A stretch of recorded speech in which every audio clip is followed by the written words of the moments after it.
What's good, YouTube? This video is going to be about one big giant dating mistake women make, especially when they first meet a guy and they have their first few interactions, especially the flirty ones. When a guy is trying to assert his interest in a woman and he's asking her out or he's trying to get her number, these mistakes can cost you with the wrong man. If a man is looking to play with you, these mistakes aren't going to do you any favors. But even if a man is looking to date you, but he doesn't necessarily have a plan or he's not necessarily intentional about what he wants, these mistakes can cost you a lot of valuable time and stress.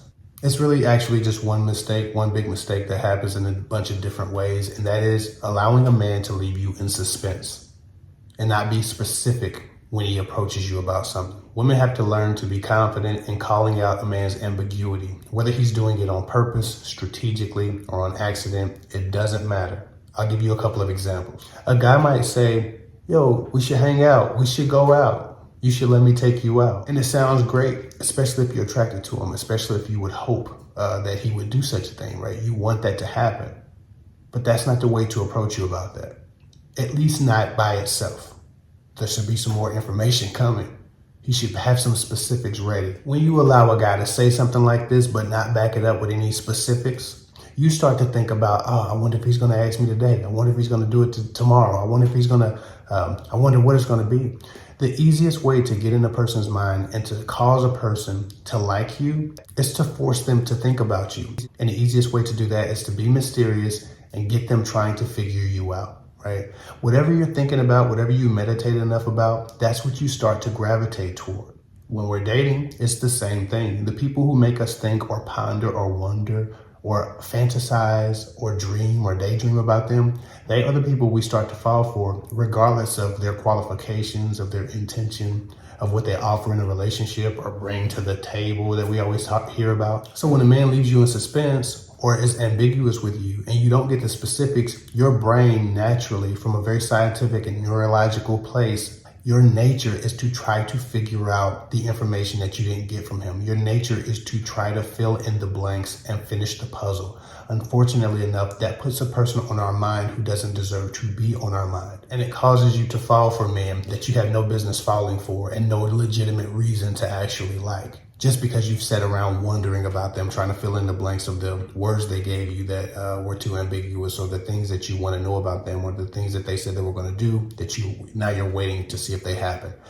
Don't accept suspense and call it out very specifically. So in that first example, if a guy says, you should let me take you out one day, or we should go out one day, or something involving going out, but he doesn't have a day or time, call it out very specifically to him. Say something to the tune of, and you can say this flirty and you can say it while smiling and being cute, but you have to say something to the tune of this. Can you do me a favor?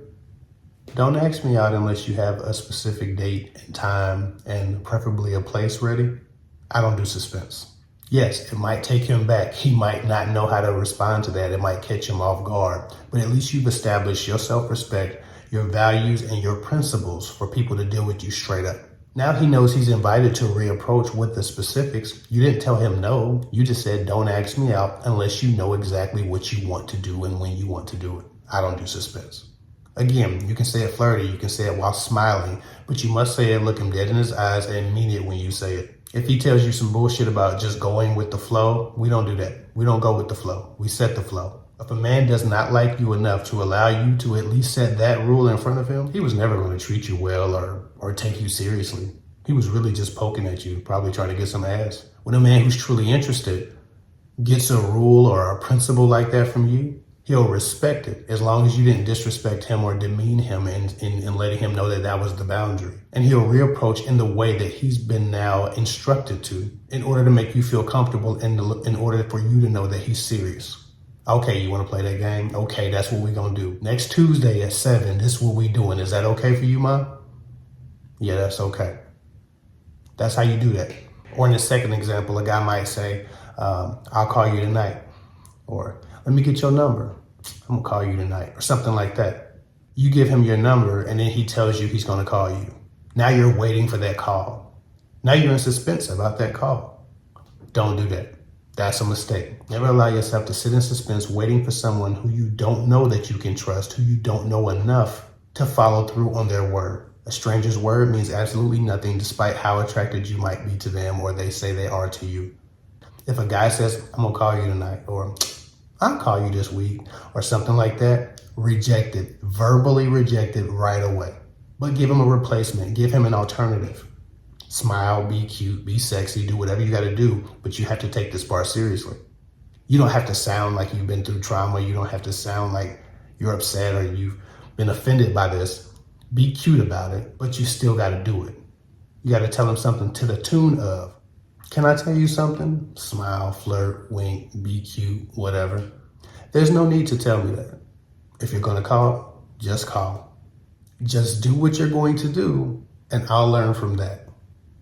So if you're interested, or if you wanna call, if you don't wanna call, just do what you were going to do, and I'll learn from that. I don't need you to tell me you're gonna call me. Just do what you do, and we'll see. From the very beginning, you have to get a guy out of the habit of trying to telegraph his interest instead of show you his interest through his actions. You have to make it uncomfortable for him to bullshit with you. You have to tell him, I don't do promises, I don't do suspense, just do what you're gonna do, and I'll learn from that. Don't allow a guy to promise you anything, and never ask him by asking him, are you really gonna call? You serious? You for real? Are we really gonna go out? Like, never do that. Never ask for reassurance. Just let him know that you don't accept a promise or the foreshadowing of any action. You only accept the action. Smile, be cute about it. It doesn't have to feel serious, but you have to be serious about it, and he'll figure that out. Again, as I said in another video, guys are taught to be ambiguous. Guys are taught to make promises and then break them to see how a woman responds to the disappointment of him not calling, him not texting, him standing her up, or him just not following through on his word.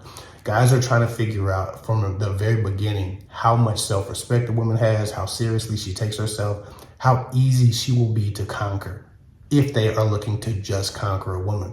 So sometimes calling men out on this bullshit allows you to be put in a position to where at least he understands that there's a challenge here, and maybe I'm not really willing to invest that for some tail. I'll go somewhere else where it's easier. And if you're dealing with a man who has genuine intention, but he's been watching that content that teaches men how to play around with women and it teaches them to get leverage and access through those types of things, now you've just reset him and redirected him in a more healthy path for you and him. The point of rejecting promises, rejecting ambiguity, isn't to put a man in his place to show up like you strong and to play games with him. The point of it is to get a man out of a habit of playing with your mind, so that you have the freedom to think about the things that you are going to be thinking about. You're not thinking about the fake promises that he continues to make. You're not thinking about the calls that he's telling you he's going to give you that he doesn't give you. You're not thinking about the dates that he didn't give you a date to, or a time to, or a location to. You're not running around daydreaming about this man, trying to figure him out. You don't become attached to a person that you haven't met, don't know, and can't trust yet. That's the point. Women always ask me how to avoid falling in love with guys that, don't deserve their love, or how to avoid liking a guy too much. This is where it starts. It starts with you thinking about if he's going to really call, if he's really going to take you out, or this or that. It starts with you accepting broken promises, getting stood up and allowing a man to stand you up 2 and 3 more times. When a man breaks a promise like that, you need to put him on ice. Don't be afraid to build walls and draw boundaries around strange men who do strange shit. Accept energy and effort from new men, and reject broken promises and ambiguity by any means necessary. And if you can't get a man to give you a straight answer, or give you a date and time, or just call instead of telegraphing the call, not calling, and then making you wait or stuff like that. If you have trouble getting a man to be straight with you and just lead with his actions and stop trying to finesse you with words, get away from him. A man who's serious about getting to know you is not going to be offended or stopped by you telling him, hey, I don't need you to promise that. I don't need you to telegraph that. Just do it. Just have a date or time. Just give me a location and a place to be. Don't talk about it, be about it is not an offensive concept to a man who's serious.